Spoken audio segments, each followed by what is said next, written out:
to Creative Genius, the 21-day series where we are going to unlock your creative freedom, your creative joy, and your creative magic. Hi, and welcome to day 14 of Creative Genius. We've hit the 2-week mark, we've made it.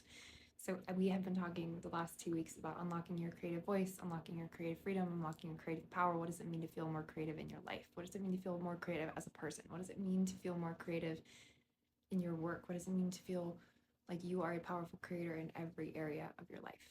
Today we talked about confidence and how that really is so much more than just a skill.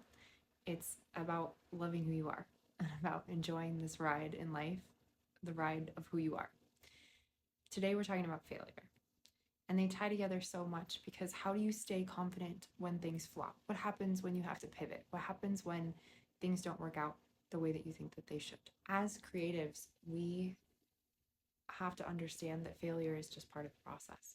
It's only failure, like complete failure, if you quit. That's the only time you actually completely fail, is if you stop. As long as you are willing to keep creating, even if you take a break, even if you step back.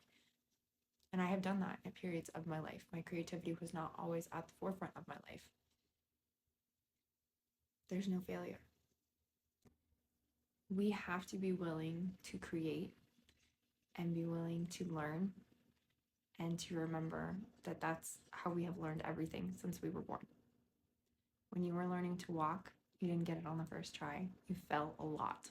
And the people around you were not telling you, you're never going to get there. It's not going to work out. They were cheering you on. They were telling you to get back up. They were helping you back up. We pick up our children, right? Like, how many times did I stand my babies back up? How many times did I hold them while they were building the muscles to walk by themselves? And they walk holding onto your hands, right? And you're like hunched over and you're helping them figure it out before they're willing to do it by themselves, before they figured it out. It's the same with riding a bike. You hold on to the back of the bike and you help somebody balance, and then over time they're willing to like let go and be brave, and then they can do it on their own. You learn to read the same way. You sound it out. You ask what the words are. You don't get it right. And then eventually you can read by yourself. We do it with every single thing that you have learned as a human being. There have been times where it hasn't worked out. That didn't stop you from doing it. You had an innate drive to get up and keep going. You had an innate drive. Like when we're learning to talk or walk, we don't just, oh, this isn't going to work out, so I'm going to give up. We want to get there. We want to expand. We want to learn something new, so we keep going. Creativity or being vulnerable, or then being an adult where all of a sudden you can't fail. You can't mess up. It can't look like you don't know what you're doing. Nobody knows what they're doing. Like, innovation in the creative process and thinking outside the box is being willing to fail until you figure it out, until you have the data and the insights and the new ideas, and well, this didn't work, but what if I try this? And the only way you learn that is through actually being willing to do it. We as creatives really enjoy creating, but it's that subconscious side, it's that nervous system side, it's that fear of being embarrassed, it's that fear of being seen as cringe, it's that fear of being seen like you care too much, you want this too badly, like don't seem desperate, don't seem invested, instead of just realizing that everybody has their own lens that they're looking through. So the people that are spending their time judging other people for what looks like their failures, or judging other people for what looks like their success, or judging other people for any capacity, especially if they're showing up online and commenting in certain ways, or that's what they're doing with their life. It's so sad because those are the people that have either completely forgotten what it feels like to be creating in their own lives, or they just were never taught that. And so they have to try to judge or tear other people down because their experience is not one that you would want. Like, you would not want to switch with them and feel what they're feeling and experience what they're experiencing and think what they're thinking. You would not want that. To offer them compassion, but they can't be the reason you're not doing what you're doing. It's not a good reason to stop. It's not a good reason. It's so funny because adult things are such parallels to when we were kids, right? I'm literally on the floor explaining to my 7-year-old a few nights ago, like, why do people say mean things? Why do people say I have no friends? Why do people say I'm this when it's not true? I don't do that. I don't have a good answer for her. I don't have a good answer for you either. Why people are telling you this fails, or this is bad, or you shouldn't do this, or why would you, like, I don't have a good answer for you except to say that those people are in a lot of pain. People that are spending their time judging other people, they're just very unhappy. So that can't be the reason that you don't do what you do, because you're a happy person. You're here to create. You're here on purpose.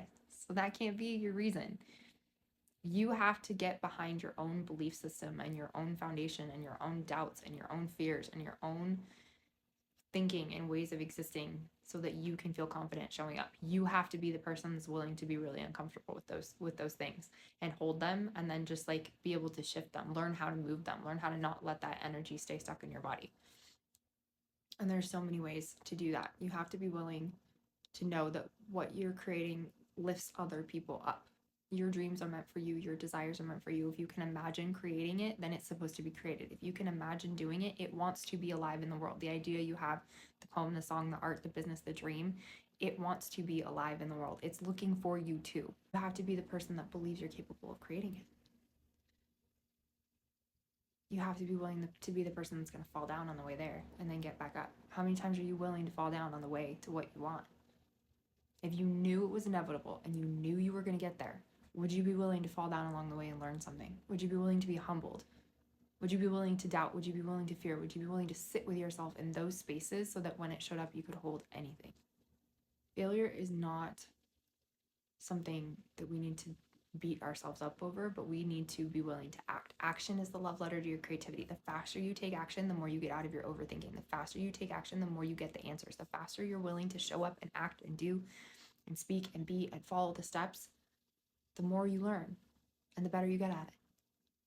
The better you practice anything, the more consistent you are, the better you get at it. That's why the consistency was one of the first videos that we made and why it's the magic. Along the way, you're going to have pieces that look like they're not working. But for creativity, that's how we learn new ideas. That's how we figure it out. That's how we learn to go try this or do this or see this. And we need people that are willing to think outside the box and do that. Knew that what you wanted was possible and it was waiting for you. Would you be willing to be uncomfortable? Sometimes, not all the time. That's why pleasure was one of the first videos too. Go back for that one. Would you be willing to be uncomfortable sometimes on the way there to make it real? And how can you be kinder to yourself? Because we've talked about this before, and I'm going to say this again. Self-criticism highlights a different part of your brain than self-compassion. So when you are going through something and it's not working and you're beating yourself up over, you're never going to get there, this isn't working, like all the things, that's highlighting your survival, stress, amygdala part of your brain. When you are kind to yourself, I'm going to get there. It's okay that this isn't working. I can take a break. I'm on the right path. My desires are meant for me. I'm learning something. I'm figuring something out. My wisdom is growing right now. I'm building resilience. I'm doing a good job. I am safe and okay. This really is uncomfortable and I'm safe and okay. Your problem-solving brain can still be online. Your solution-oriented brain can still see things. Like, you have to be willing to change the inner narrative, the inner story, the inner voice along the way in order to create differently. And you can do that. It just takes practice.